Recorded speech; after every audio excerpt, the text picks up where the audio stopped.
وعلى آل سيدنا محمد وبارك وسلم. اللهم صل على سيدنا محمد وعلى آل سيدنا محمد وبارك وسلم. اللهم صل على سيدنا محمد وعلى آل سيدنا محمد وبارك وسلم. بسم الله الرحمن الرحيم. الحمد لله رب العالمين والعاقبة للمتقين والصلاة والسلام على أشرف الأنبياء وسادة الأتقياء وسيد الأبرار وسيد المرسلين سيدنا محمد وعلى آله وأصحابه أجمعين. أما بعد، فقد قال الله تبارك وتعالى في كلامه المجيد والفرقان الحميد: أعوذ بالله من الشيطان الرجيم، بسم الله الرحمن الرحيم. ومن يعمل من الصالحات وهو مؤمن فلا كفران لسعيه وإنا له كاتبون. صدق اللہ العظیم. اس آیت کا ترجمہ ہے: وَمَن يَعْمَلْ مِنَ الصَّالِحَاتِ وَهُوَ مُؤْمِنٌ. جو بھی بندہ اور بندی صالحات نیک کام کرتے ہیں، فلا کفران وہو مؤمن، وہ سب اللہ کی نگاہ میں مومن ہیں. فلا کفران لسعیہ، اللہ ان کی محنتوں کو بیکار ہونے نہیں دیتا، رائگاں ہونے نہیں دیتا. جو بھی بندہ خلوص کے ساتھ چھوٹا سا بھی عمل کرے، اللہ اس کی قدر کرتے ہیں، ضائع ہونے نہیں دیتے. فلا کفران لسعیہ وَإِنَّا لَهُ كَاتِبُونَ، اور ہم اس کے چھوٹے عمل کو بھی لکھتے ہیں، بڑے عمل کو بھی لکھتے ہیں. جس طرح چھوٹے گناہ کو لکھتے ہیں، بڑے گناہ کو بھی لکھتے ہیں، اسی طرح ہر عمل کو ہم اس کے لکھتے ہیں. وَإِنَّا لَهُ كَاتِبُونَ.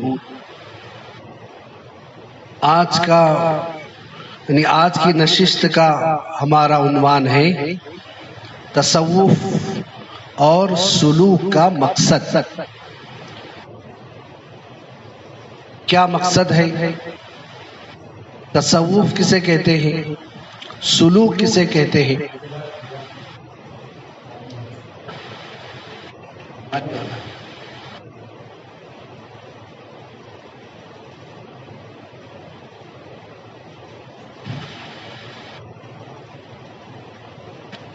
اس طرف توجہ.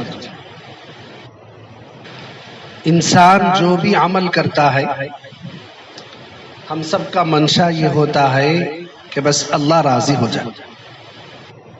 کون راضی ہو جائے؟ اللہ راضی. کسی کو دکھانا مقصد نہیں. اگر کہیں بھی یہ خیال آ رہا ہے کہ فلاں بندہ مجھے دیکھ کر تعریف کرے گا، یا فلاں بندہ مجھے دیکھ کر بڑا عبادت گزار سمجھے گا، اس طرح اگر خیال آ رہا ہے، تب تو پھر اس کا نام کیا نہیں ہے؟ اخلاص نہیں. کیا ہے؟ ریاکاری، نمود، دکھلاوا. جی، خالص اللہ کو راضی کرنے کے لیے کرنا، یہ ہم سب کا مقصد ہے. جی، جس طرح فیکٹری والا جو بھی چیز بناتا ہے، اس کا مقصد یہ ہوتا ہے کہ میں ایسی چیز بناؤں جیسے ہی کسٹمر کے ہاتھ میں جائے فوراً لے لینا. میرا مقصد یہ ہر کمپنی والے کا مقصد ہوتا ہے. اسی طرح ہمارا بھی مقصد یہ ہے کہ ہر عمل جو بھی ہم کریں سیدھے اللہ کی بارگاہ میں پہنچے، راستے میں رکاوٹ نہ رہے.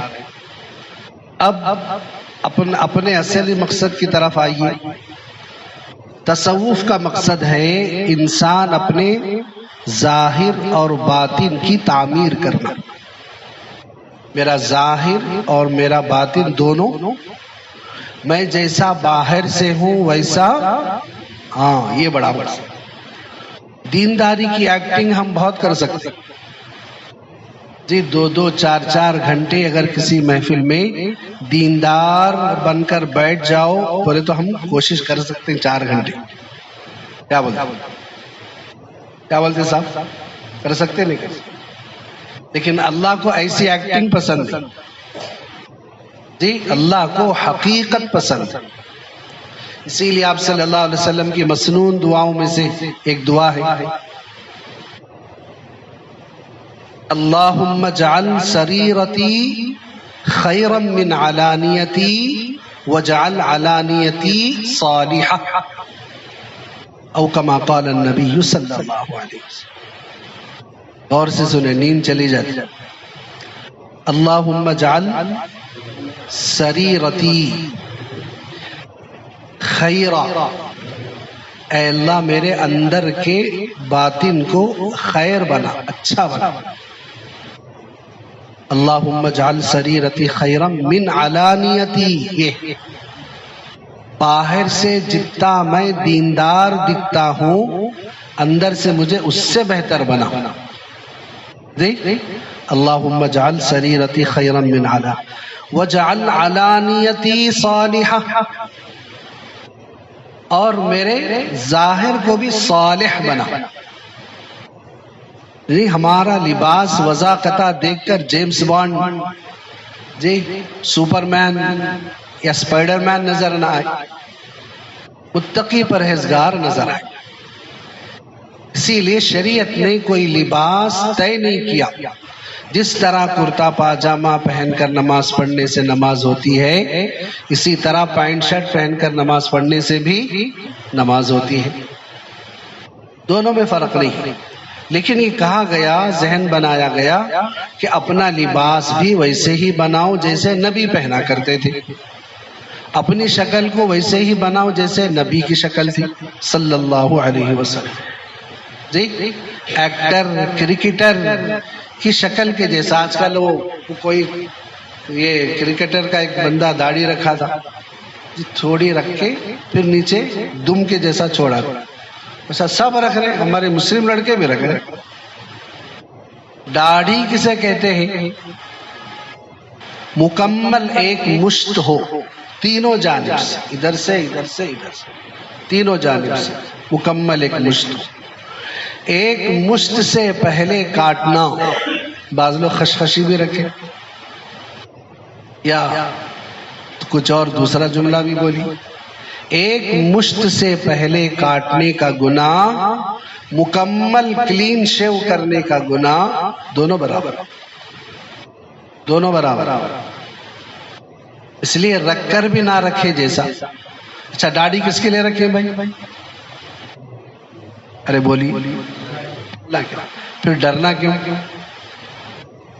ڈرنا کیوں؟ جب اللہ کے لیے رکھے تو وہ رکھو جو اللہ کو پسند ہے. جی وہ رکھو جو اللہ کو پسند ہے. ہماری مسجد ایک مصلی ہے جن کو 2 چیزوں پر بڑا اعتراض ہے. ایک مشکی داڑھی کے بارے میں بیان نہیں کرنا، ٹخنے سے نیچے کپڑا پہننے کے بارے میں بیان نہیں کرنا. جی اب وہ ویسے ہی جماعت کے ساتھ ان کا منسلک ہیں تو بولتے رہتے. دیکھیے دین کی جتنے پہلو ہیں ساری پہلوؤں پر بات ہونا چاہیے. جیسا توحید کے بارے میں بات چلتی ہے تو شرک کے بارے میں بھی، اس کی برائیوں کے بارے میں بات چلتی ہے. سنتوں کے بارے میں جیسی بات چلتی ہے اس کے خلاف بدعات کے بارے میں بھی باتیں ہونی چاہیے. 2 باتیں کھل کر. اسی لیے ہمارے اکابرین فرماتے ہیں کہ مکتب میں بھی ایسا ایک نظام رکھو کہ ہفتے میں ایک دن ذہن سازی ہو. قرآن پڑھ رہے ہیں بچے، قرآن پڑھ رہے ہیں بچے، لیکن ذہن نہیں بنا، ذہن نہیں بنا. جی جس کی وجہ سے حافظ قرآن ہو کر بھی نمازیں چھوڑتا ہے، حافظ قرآن عالم دین ہو کر بھی جھوٹ بولتا ہے. تو ذہن بننے کی جگہ ہے، مکتب مدرسہ بننے کی جگہ. اس لیے یہاں پر بولو، ذہن بناؤ، ہفتے میں ایک دن خاص اسی مضمون پر بات کرو. اسی لیے ایک آسان ترتیب جو مکاتب کے لیے جو ہمارے اللہ والوں نے طے کیا، لڑکی ہے تو بہشتی زیور کم سے کم حصے اول دوم سوم پڑھاؤ، اور لڑکے کا مکتب ہے تو کم سے کم بہشتی ثمر حصے اول حصے دوم پڑھاؤ۔ جی ایک شعور آنے کے بعد، اسی لیے ہمارے مکتب میں ترتیب ہے کہ جو بچے 5th میں آ گئے ان لڑکوں کے لیے بہشتی ثمر کی ترتیب ہے، جو لڑکیاں 5th میں آ گئی ان کے لیے بہشتی زیور کی ترتیب ہے۔ دونوں کتابیں حضرت تھانوی نور اللہ مرقدہ کی لکھی ہوئی ہیں، جس میں مسئلے میں مسائل میں اللہ حضرت نے روحانی نور کا بھی انتظام کر دیا۔ جی یہ چیزیں ہوں، بولتے رہیں۔ تو ہمارا ظاہر اور تصوف اور سلوک کا اہم مقصد کیا؟ ظاہر اور باطن ایک ہو جائے، جیسے نظر آتے ہیں ویسے اندر بن جائے۔ اور ایک بات یہ ہے، جو انسان اپنے باطن کو منور کرنے کی فکر کرتا ہے اس کو صوفی کہتے ہیں، صاد سے، سین سے۔ جو بندہ اپنے باطن کو منور کرنے کی فکر کرتا ہے اس کو کیا کہتے ہیں؟ جو بندہ اللہ کی تلاش میں نکل جاتا ہے، راستے پر لگ جاتا ہے، اس کو کہتے ہیں سالک۔ سین الف لام کاف، سالک۔ صوفی سے تصوف، سالک سے سلوک۔ کیا گیا دونوں ملا کر؟ تصوف اور سلوک۔ صوفی کسے کہتے ہیں؟ جو بندہ اپنے باطن کو منور کرنے کی فکر کرتا ہے اس کو صوفی کہا جاتا ہے، اور جو بندہ اللہ کی تلاش میں اللہ کو پانے کے لیے جس راستے پر نکلتا ہے اس کو کہتے ہیں سالک۔ تصوف اور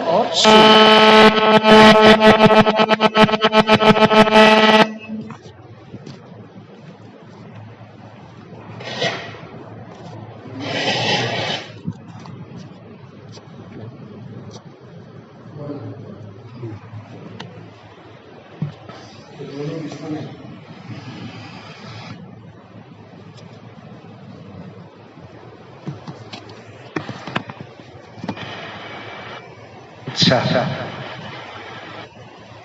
اب کچھ اللہ والوں کے اقوال جو تصوف اور سلوک کے بارے میں جن سے سوال کیا گیا اور جواب دیا گیا، 2-4 اقوال آپ کو سنا کر ذکر کا سلسلہ شروع کریں گے۔ دعا بھی کرنا ہے کہ اللہ ہم سب کو اس بنا دے۔ نمبر 1، ایک اللہ والے سے پوچھا گیا کہ تصوف کا مقصد کیا؟ تو حضرت نے جواب دیا، صبح شام تک جو بھی کام کرتے ہیں حسن نیت اور احتساب کے ساتھ کرنا۔ ہر ایک کا الگ الگ جواب۔ صبح سے شام تک جو بھی کام کرتے ہیں کیا ہو؟ حسن نیت ہو۔ حسن نیت اللہ راضی ہو جائے، اور احتساب اپنا محاسبہ کرنا۔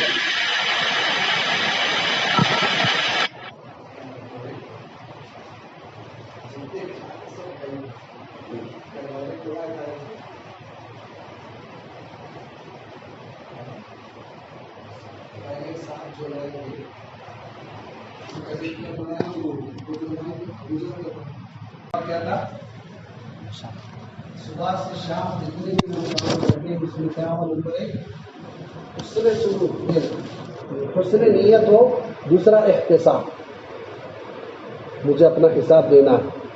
جیسا کہ بڑے بڑے کاروباری سال کے آخر میں ایک چیز کے بارے میں بڑے پریشان رہتے، ایڈٹ رپورٹ کے بارے میں۔ جی اب اگر جو اسٹیٹمنٹ چاہیے وہ اسٹیٹمنٹ میں سے اگر 1-2 پیپر نہیں ملے تو پریشان رہتے۔ اے سی روم ہے، بہترین مرغی کی ٹانگیں رکھی ہوئی ہیں، پھر بھی پریشان ہے۔ کیوں صاحب؟ ایڈٹ یعنی سال کا ایڈٹ رپورٹ پیش کرنا ہے، فلاں اسٹیٹمنٹ نہیں مل رہا۔ تو اسی طرح اپنی زندگی کا انٹرنل ایڈٹ جو باقی ہے اس کو پورا کرو، اس کو مکمل کرو بھائی۔ اللہ پوچھیں گے کہ جناب 15 سال میں بالغ ہوئے، 70 سال میں آپ کی موت آئی، تو کتنے فرض نماز چھوٹے، کتنے سنت موقدہ چھوٹے؟ سنت موقدہ کے چھوٹنے کا اس نسل کا سب سے بڑا فتنہ، عادی ہو گئے، فرض پڑھ کے ایسا نکلتے جیسا کہ اللہ کو قرض دے کے نکل رہا۔ ہماری مسجد عائشہ کا بھی یہی حال ہے، نماز شام بولتے رہتا ہوں مگر پھر بھی جی 40 یا 50% بغیر سنتیں پڑھے کے وطر پڑھے بغیر نکلتا۔ اچھا کہاں جاتے؟ باہر کھڑ کر گاڑی پہ فون دیکھتے بیٹھے ہوئے، ہوٹلوں میں بیٹھے ہوئے، آپسی گفتگو میں لگے ہوئے ہیں، احساس نہیں، احساس نہیں۔ احساس کا نہ ہونا ہی ایمان کے کمزور ہونے کی علامت، ہاں احساس کا نہ ہونا ہی ایمان کے کمزور ہونے کی علامت۔ تو ایک اللہ والے کا جواب یہ رہا، اپنا محاسبہ بھی کرنا، حسن نیت بھی ہونا، نمبر 2۔ اور ایک اللہ والے سے پوچھا گیا کہ تصوف اور سلوک کیا چیز ہے؟ تو حضرت نے فرمایا کہ جس طرح انسان کا جسم کھانے پینے کا طلبگار ہے، اسی طرح انسان کا دل بھی عبادت کا طلبگار ہو جائے۔ کتنا پیارا جواب، ہم کھجا لیے تو بھی ایسے جوابات نہیں آتے، اس کے لیے ایمانی نور چاہیے۔ کیا چاہیے؟ اکابرین کے واقعات پڑھ کر دیکھیے، اب تو کتابیں پڑھنے کا مزاج علماء کا ختم ہو رہا، عوام الناس کا کیا ہوگا جی؟ ایسے ایسے واقعات، حضرت تھانوی کی ایک کتاب ہے اشرف الجواب، ایسے سوالات حضرت بنا کے لکھے ہیں اور ایسے ایسے جوابات لکھے، عقل کام نہیں کرتے جی۔ اللہ دیکھتا ہے لیکن ہماری طرح آنکھوں کا محتاج نہیں، اللہ پکڑتا ہے گرفت میں لیتا ہے لیکن ہماری طرح ہاتھوں کا محتاج نہیں، اللہ آتے ہیں جاتے ہیں جی ہماری طرح پیروں کے محتاج نہیں، تو پھر کیسا کرتے ہیں؟ اس کا جواب حضرت کی کتاب میں ملا جی۔ اس قسم کے ایسے 40 سوالات کے جوابات ہیں اور دیگر جوابات بھی ہیں جی۔ تو حضرت نے کیا فرمایا؟ تصور سلوک کا مقصد یہ ہے جس طرح ہمارا جسم کھانے کا عادی ہے، وقت پر کھانا چاہیے۔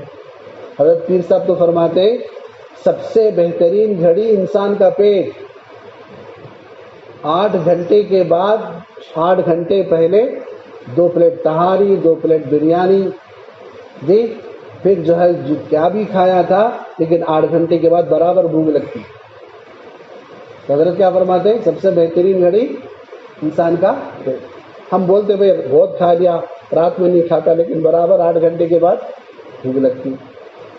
تو جس طرح جسم کھانے پینے کا طلبگار ہے، عادی بن چکا ہے، تو تصوف کا مقصد یہ ہے کہ دل بھی عبادت کا عادی بے چین ہو جائے۔ آج میں جو ہے روزانہ اتنی مرتبہ درود پڑھنے کا معمول تھا، نہیں پڑھا، بے چین۔ روزانہ 500 مرتبہ استغفار پڑھنے کا کرنے کا معمول تھا، نہیں کیا، بے چین۔ یہ کس کا مقصد ہے؟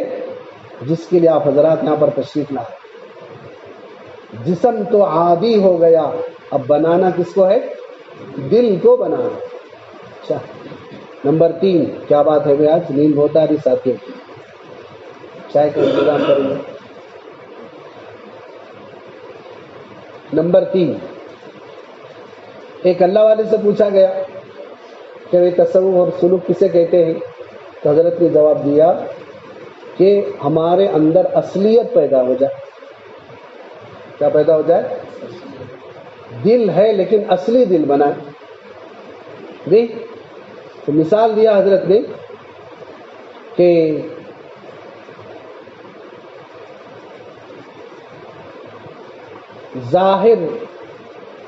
ظاہر ہے لیکن باطن نہیں ہے۔ کرتا پاجامہ ٹوپی تو ہم پہن لیے لیکن اندر وہ چیز بنی کیا؟ اندر سے بننا۔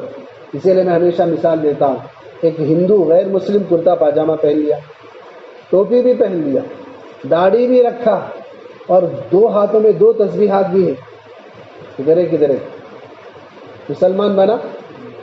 کیا ہونا ہے؟ اندر بننا ہے۔ اور یہ جو محنت ہے کس کی؟ اندر بننے کی محنت، اندر بننے کی محنت۔ حضرت شیخ العرب والعجم حضرت حکیم اختر صاحب نور اللہ مرقدہ فرماتے ہیں کہ بعض بچے مدرسے میں پڑھتے ہیں لیکن بنتے نہیں، تو اس کی حضرت شکل دیے.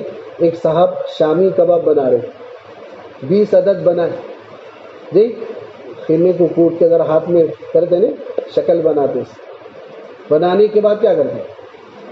تیل میں تلتے ہیں. ارے کم سے کم شامی کباب سے تو لذت اٹھائی، تیل میں تلتے ہیں. 20 عدد بنایا تھا، 10 عدد کو تیل میں چھوڑا، 10 عدد کو تیل میں نہیں چھوڑا. دوسرے دن کس میں سے بدبو آئے گی؟ جس کو تیل میں نہیں چھوڑا گیا اس میں سے. تو حضرت فرماتے ہیں صرف شکل کافی نہیں، اندر بننا. اندر تیل نہیں گیا اس لیے بدبو آ رہی جی. ماحول میں رہے تو ظاہر کے ساتھ کیا بھی بنے. اللہ ہم سب کو ظاہر و باطن دونوں بنا.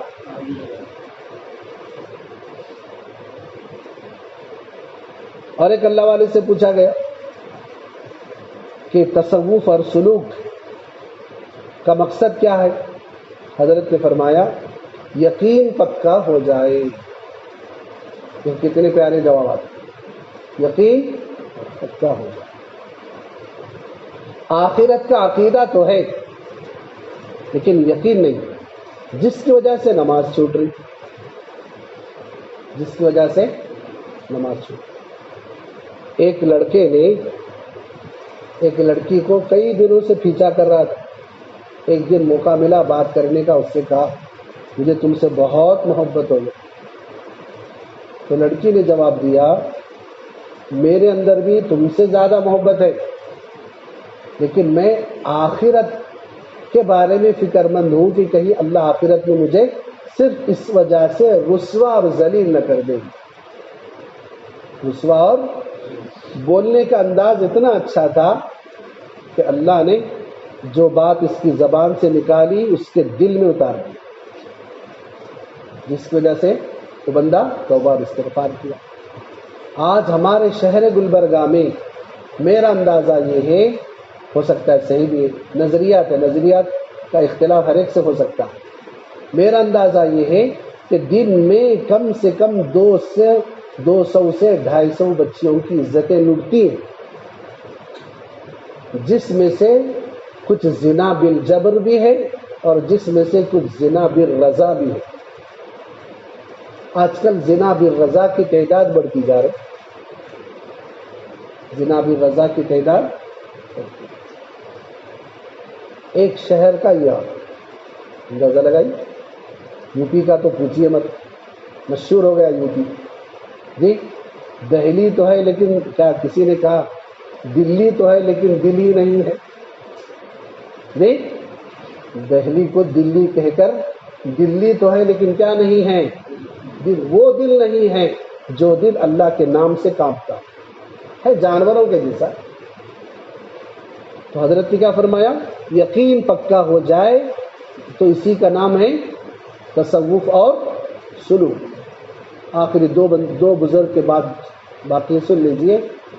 اور ایک اللہ والے سے پوچھا گیا تو حضرت نے فرمایا ظاہری احکام پر عمل کا نام ہے شریعت اور اس کی تہ تک پہنچنے کا نام ہے طریقت.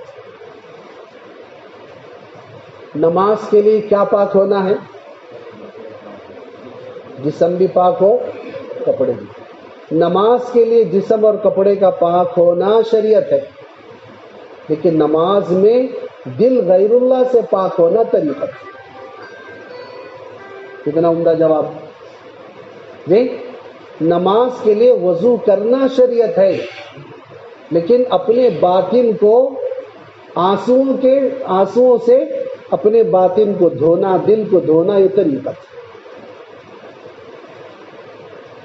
آخر میں حضرت تھانوی نور اللہ مرقدہ کا جواب سن لیجیے، بات ختم کر. حضرت سے پوچھا گیا کہ تصوف کا سلوک کا مقصد کیا؟ حضرت نے فرمایا انسان کی رگ رگ اور ریشے ریشے میں سے گناہ کی کھوٹ نکل جانا.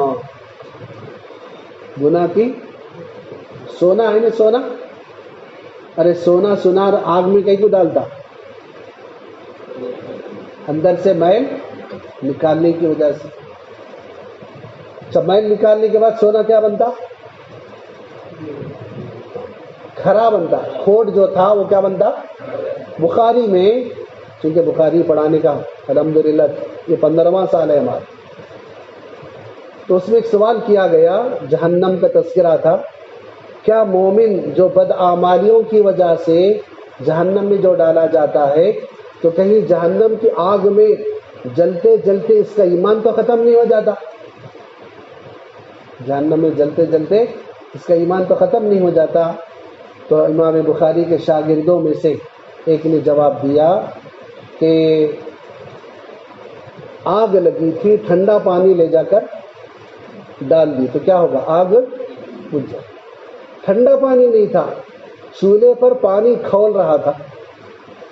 جس طرح ٹھنڈا پانی ڈالنے سے آگ بجھتی ہے، اسی طرح کھولتا ہوا پانی ڈالنے سے بھی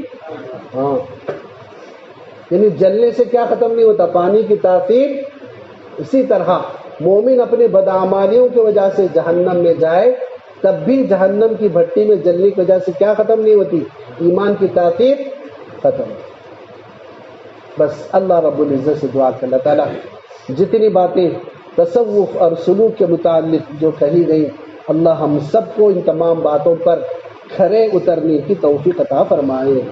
انسان ہے، غلطیاں ہوتی ہیں، اندر کھوٹ بھی آتا رہتا ہے، لیکن توبہ اور استغفار وہ چیزیں جو اس کھوٹ کو نکالتی ہیں. ضرورت پڑ لے انشاءاللہ ذکر کریں.